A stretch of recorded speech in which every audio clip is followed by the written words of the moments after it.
I'm Nick Engler, author of Woodworking Wisdom and a few other woodworking books, and I'm going to show you a few professional secrets, tips and techniques that will improve the ease and accuracy of your table sawing operations. Sometimes when cutting wood, especially plywood, where the blade exits the wood, it will leave little feathers or chips, and this can really interfere with the look of your assembled project. You can get rid of these feathers by scoring a line where the blade is going to exit the wood. Here, let me show you. First of all, we'll make a mark where we want to cut, and then we score a line on top of the wood where our mark is. And we'll take that mark and we're going to transfer it around the board. There you go.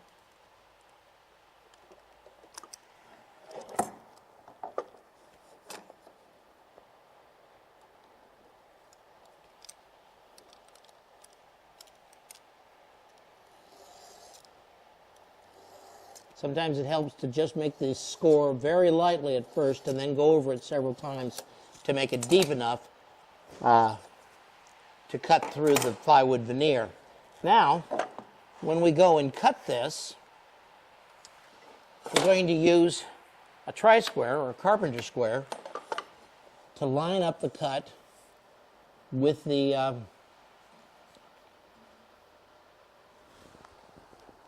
we go, with the saw blade.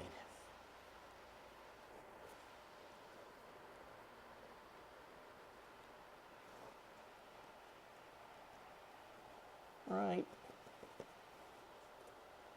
That looks pretty good. Let's try, there we go. There. That's good right there. Let's go ahead and make the cut.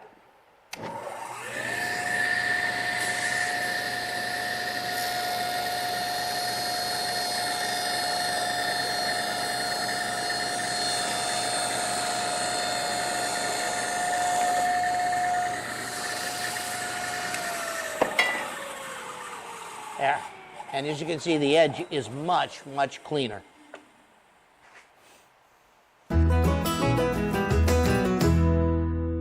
Sometimes you need to rip board that doesn't have a straight edge to guide against the fence. And you know, because of the way the board is, if it's too warped or it has a live edge, it's just going to take you forever to join it down to straight. Or maybe you don't have a joiner. If that's the case, you can take a scrap that already has a straight edge and affix it to the board with a little bit of double-sided tape, sometimes called carpet tape. If you don't have carpet tape, you can also just tack it down with a few brads.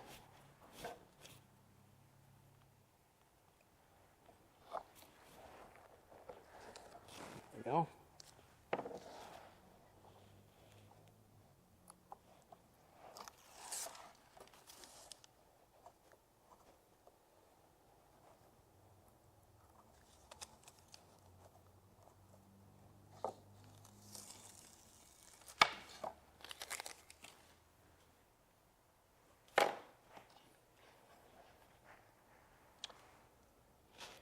Remember that this is pressure sensitive tape, so that you really want to press hard to get a good enough bond to last the cut. Okay? Ready?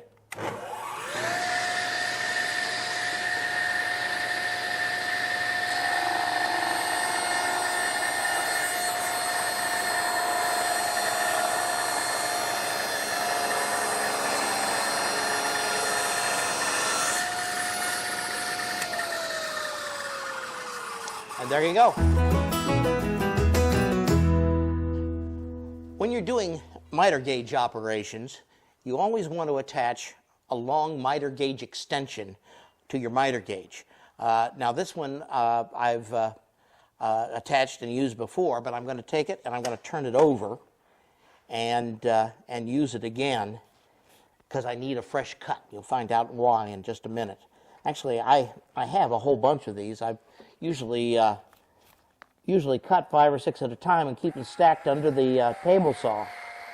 Now I'm attaching this extension so that it will straddle the blade when I make a cut. And why I need that is also part of the reason that I need a fresh cut. Okay, let's make a cut.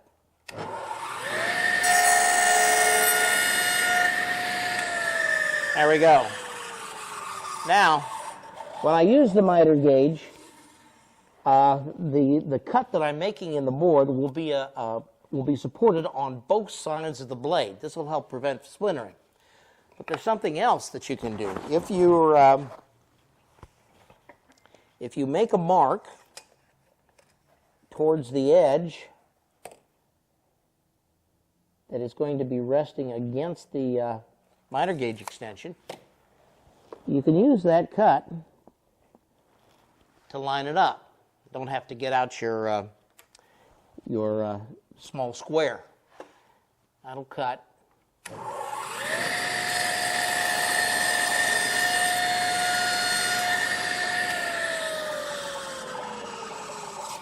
Perfectly accurately, just like that. But it's got to be a fresh cut. Now, this is especially useful when you're doing dadoing operations. Let me switch to a dado blade, and I'll show you why. All right, I've set up the table saw with a dado blade, 3/4 inch wide, and I've once again moved the miter gauge extension so that we can make yet another fresh cut. I'm going to do that right now.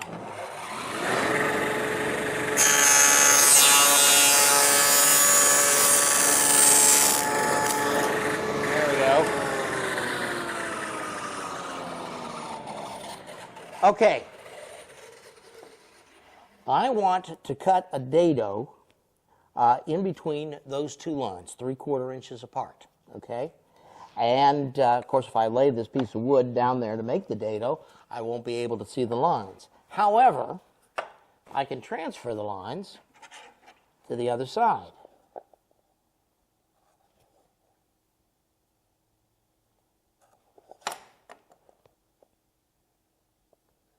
Like so. And position my piece right there using the fresh cut to guide me. Now, let me lower the dado blade. Let's see. This isn't going to be real accurate, but it will leave us about 1/4 inch dado. That's good.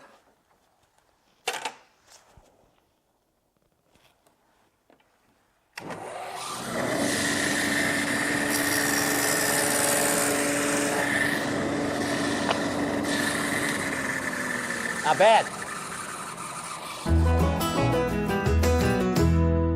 Occasionally, you're cutting small pieces and you'll find that the part you just cut slips down in between the blade and the insert, like this.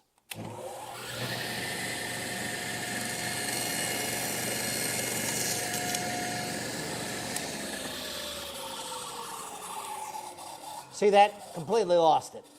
Okay, and if I were to fish around for it in the sawdust under the saw, I'd probably find that it got all chewed up as that happened to it. Other times, you'll find that you just need more support than your insert can give you. This happens a lot when you're cutting thin or delicate stock. If this is the case, you'll have to switch to a zero clearance insert. Now, sometimes you can buy these, depending on the make of table saw that you own. But more often than not, you'll have to make your own. To do this, you'll need to remove your saw insert and make the exact thickness of that insert. Then you cut yourself a piece of wood, plane it down so that it is the exact same thickness as the insert. Now we're going to take the insert and we're going to trace the shape on the wood.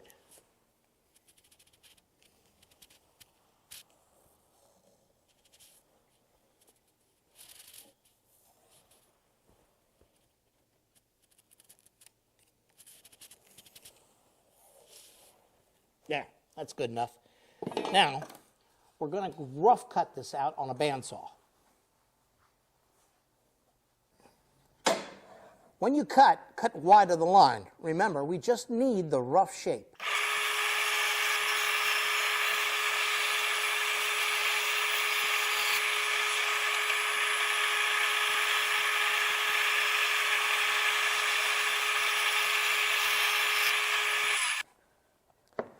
Once you cut out the rough shape in the stock, stick the insert to it with some carpet tape.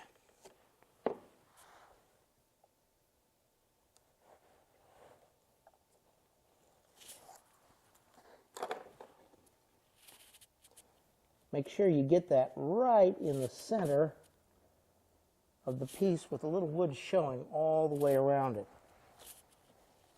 And once you've got it stuck, press it good. Remember, this is pressure-sensitive adhesive.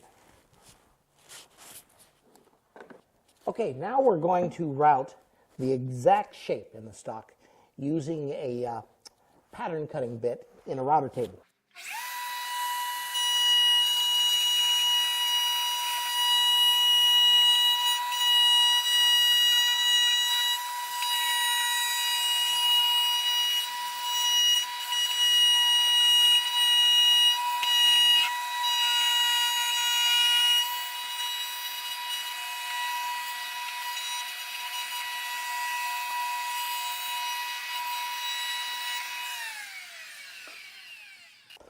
Once you've routed the shape,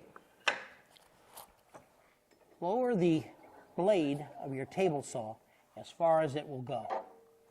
On some saws, you may actually have to change out the blade for one that's just a little smaller in diameter. Take your new insert, drop it in place, then start your saw, and we're going to slowly raise the blade until it pokes through the insert.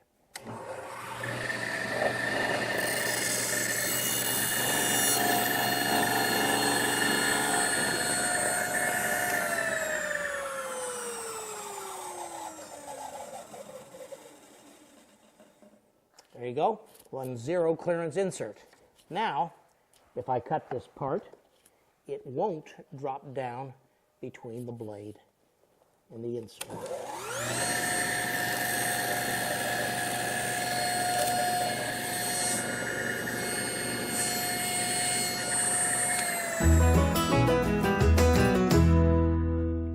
Oftentimes, you have an operation where it's absolutely imperative that you keep the wood against the table or the fence. When this is the case, you can use a featherboard. There are several types of featherboards that you can get or make. This is handmade. This is one that you can purchase through catalogs. This is kind of nice because it just fastens right in your miter gauge slot. Now you'll notice that I put this ahead of the cut. You don't want to put your featherboard right at the cut because it might pinch the wood. There we go.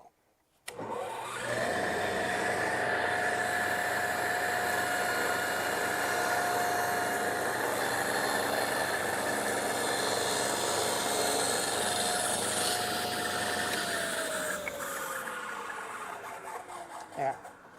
Cut a nice spline groove down the edge of that board. If I were to want to hold the board down on the saw, I might choose one of my handmade featherboards and clamp it right to the fence, like so. I've even got a handmade featherboard with a handle so that I can use it for both.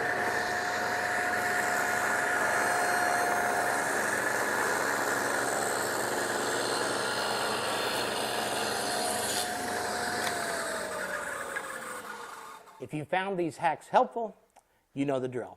Subscribe, like, and share. Thanks.